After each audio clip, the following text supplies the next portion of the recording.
Episode 8 की शुरुआत होती है दा हाई के बहुत ही अच्छे मूड में होने से, क्योंकि इस बार क्रिप्टो करेंसी की वैल्यू लगातार बढ़ रही होती है। दोपहर के खाने पर जब वह अपनी दोस्तों के साथ बैठी होती है तो बताती है कि उसकी माँ का 60वां जन्मदिन आने वाला है और वो एक सरप्राइज पार्टी और साथ ही जेजू ट्रिप प्लान कर रही है।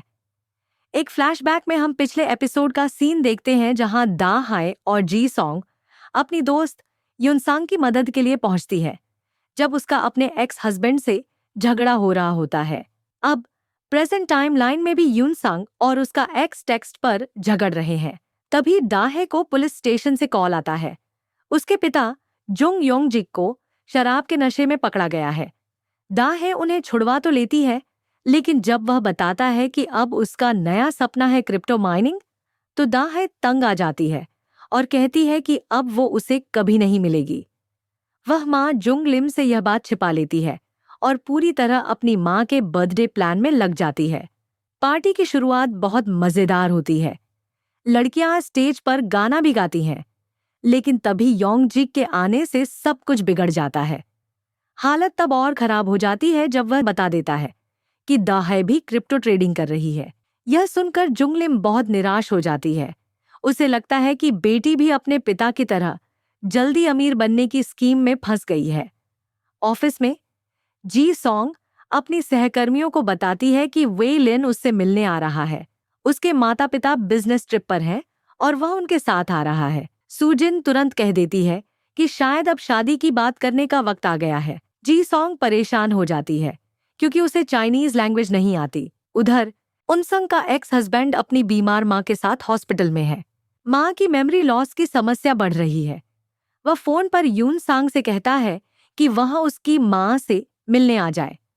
इसी बीच जुंगलिम घर के बाहर योंगजिक को देख लेती है और उसे अंदर बुला लेती है।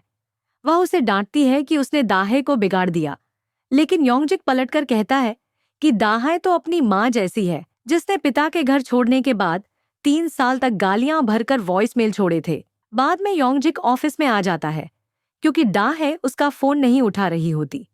वह उससे इन्वेस्टमेंट के नाम पर पैसे मांगता है। दाहे साफ कह देती है कि वह क्रिप्टो में सिर्फ सर्वाइवल के लिए उतरी थी, न कि लालच में, और दोबारा उसे अपने जीवन से दूर रहने को कहती है। लेकिन जैसे ही वह वहां से निकलती है, योंगजिक अचानक गिर पड़ता है। दाहे शॉक में रह जाती है और पास में मौजूद जी वू तुरंत मदद के लिए दौड़ता है।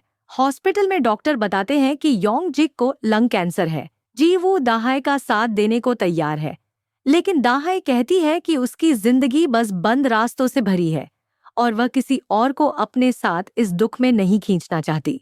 वह जीवू का हाथ छोड़कर चली जाती है। ऑफिस में ओ डोंगयू को जी सॉन्ग से बात करके पता चलता है कि वह आगे चलकर वेलिन से शादी करने की सोच रही है। जब जुंगलिम हॉस्पिटल पहुंचती है तो वह अपने सेविंग्स योंगजिक के इलाज में लगाने की बात करती है। दाहे मना करती है।